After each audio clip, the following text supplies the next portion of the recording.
صلو علی الحبیب صلی اللہ تعالی علی محمد صلی اللہ علیہ وآلہ وسلم۔ ناظرین کرام، جیسے ہی کچھ خاص ایسے ایونٹ آتے ہیں جن میں بطور خاص لوگ اللہ کی طرف، اللہ کی عبادت کی طرف مخصوص انداز سے متوجہ ہوتے ہیں، جیسے حالیہ ایام جو چل رہے ہیں، تو حج کے لیے لاکھوں لاکھ مسلمان جو حرم کعبہ کی طرف پہنچ چکے ہیں اور حج بیت اللہ کی سعادت حاصل کریں گے۔ اسی طرح کروڑوں لوگ ایسے ہیں کہ جو اپنے مال کی یعنی جانوروں کی قربانی اللہ کی بارگاہ میں پیش کرنے کے لیے وہ تیاریوں میں ہیں۔ منڈیاں تقریباً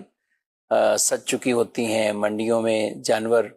آ چکے ہوتے ہیں۔ شہری زندگی اور شہر کے لوگ بھی ان دنوں میں بطور خاص جانوروں کی طرف ایک رغبت رکھتے ہیں، اور یہ رغبت محض اللہ کی رضا کے لیے، اللہ کی محبت کے لیے۔ حالانکہ اگر دیکھا جائے تو شہری زندگی اور بالخصوص بڑے بڑے شہروں کی بات کریں تو ان کی طبیعتوں میں جانوروں کو پالنا، چارہ ڈالنا، پانی پلانا یہ عام طور پہ نہیں ہوتا، مگر عید قرباں کے موقع پر سبحان اللہ ایک اتنی تعداد ہے کہ جو اس طرف مشغول رہتی ہے، اور وہ اپنے جانوروں کو بلکہ کئیوں کے بچے اپنے ماں باپ کو بطور خاص والد کو اتنی تاکیدیں کر کے، اصرار کر کے، ضد کر کے کہ آپ جلد سے جلد جانور لے کر آئیں، ہم اتنے دن خود اس جانور کی خدمت کریں گے۔ اسی شفقت والا انداز، محبت والا انداز، جانوروں کو کھانا کھلانا، پانی، اور پھر جب اتنا کچھ کرتے ہیں تو گھماتے پھراتے بھی ہیں، پھر یہ بھی ساتھ کام کرتے ہیں۔ تو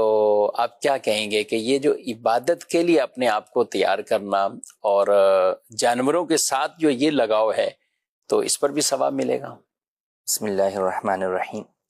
قربانی وہ عظیم ترین عبادت ہے جو ہر امت کے اندر موجود تھی کسی نہ کسی صورت میں، جس کا ذکر قرآن کریم میں بھی اللہ پاک نے ارشاد فرمایا لِكُلِّ أُمَّةٍ جَعَلْنَا مَنْسَكًا لِيَذْكُرُوا اسْمَ اللَّهِ عَلَى مَا رَزَقَهُم مِّن بَهِيمَةِ الْأَنْعَامِ،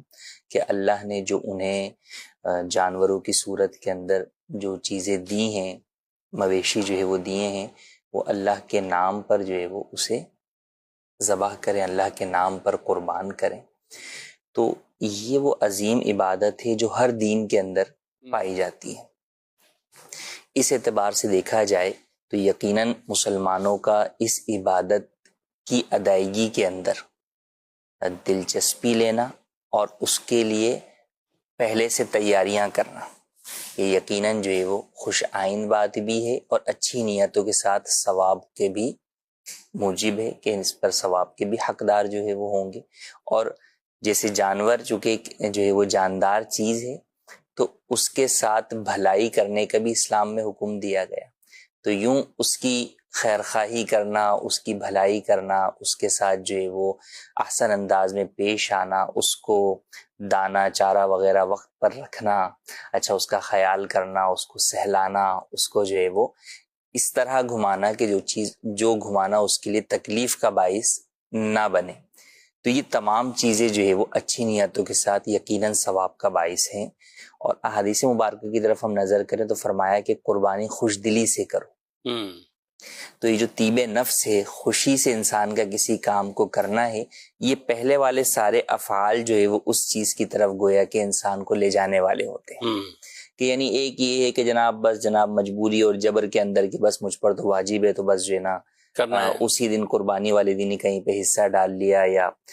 کسی طرح قربانی کر لی، اگرچہ قربانی کا واجب اس سے بھی ادا ہو جائے گا۔ اچھا بعض لوگوں کی یقیناً اس میں کوئی مجبوری بھی ہوگی کہ جناب وہ لا نہیں سکتے ہوں گے، کر نہیں سکتے ہوں گے، اچھا حصہ عموماً وہ لوگ ڈالتے ہیں جو پورا جانور نہیں کر پاتے، تو وہ چیز بری نہیں ہے، وہ بھی ٹھیک ہے، لیکن ایک یہ جو ایک عمل دیکھنے میں آتا ہے کہ بہت سارے اچھا اس میں یہ بھی نہیں کہ بچے، ہم کہیں کہ صرف بچے جو ہے وہ جانوروں کے ساتھ جو ہے وہ خوش ہوتے، بلکہ بڑوں کی بھی بڑی محبت ہوتی ہے جو جانوروں کو لاتے ہیں، پالتے ہیں، اور اس کے اندر بھی عام افراد بھی، جیسے آپ نے کہا شہری زندگی کے اندر بھی آپ کیٹیگری کہیں تو جناب بہت بڑا مالدار کوئی شخص ہے تو اس کے پاس تو ان چیزوں کے لیے ویسے ہی وقت نہیں ہے، لیکن ہم یہ دیکھتے ہیں کہ قربانی کے موقع کے اوپر ایسے افراد جن کو اللہ پاک نے جو ہے وہ بہت نوازا ہے، وہ ان چیزوں کے لیے وقت نکالتے ہیں بھی، اور وہ نہ صرف یہ کہ ایسے جانور لاتے بھی ہیں جو کہ جو ہے وہ بڑے فربا ہوتے ہیں اور قربان کرنے کے لیے لے کر آتے ہیں، پھر وہ ان کے ساتھ آپ کو مصروف عمل بھی دکھائی دیتا ہے، اگرچہ ان کے اپنے بھی ملازمین جو ہے وہ جانوروں کو دیکھ بھی رہے ہوں، لیکن ان کا خود بھی اپنا ایک وہ ہوتا ہے کہ نہیں یار یہ قربانی کے جانور ہیں، ان کا جو ہے وہ میں بھی خیال رکھوں گا تو مجھے ثواب ملے گا۔ تو یوں ایک اعتبار سے جو قربانی جو کہ شعائر دین میں سے ہے، اس اعتبار سے گویا کہ یہ اس جانور کی تعظیم وغیرہ بھی کرتے ہیں۔ تو یہ یقیناً وہ باتیں ہیں جو کہ ثواب کا موجب ہیں، کی وجہ سے انسان ثواب کا حقدار بھی ہوتا ہے، اور وہ قربانی کی عبادت جو آپ نے ایام نحر میں ادا کرنی ہے، اس کو خوش دلی کی طرف گویا کہ یہ تمام چیزیں لے کر جاتی ہیں کہ آپ ایک چیز کو اپنے اوپر بوجھ سمجھ کر نہیں کر رہے، بلکہ اللہ پاک کے حکم کو اپنے لیے جو ہے وہ خوش قسمتی کا باعث سمجھ کر آپ اس کی ادائیگی کے لیے جو ہے وہ کوشاں ہیں۔ ماشاءاللہ۔ جی بڑھتے ہیں ہم ناظرین کی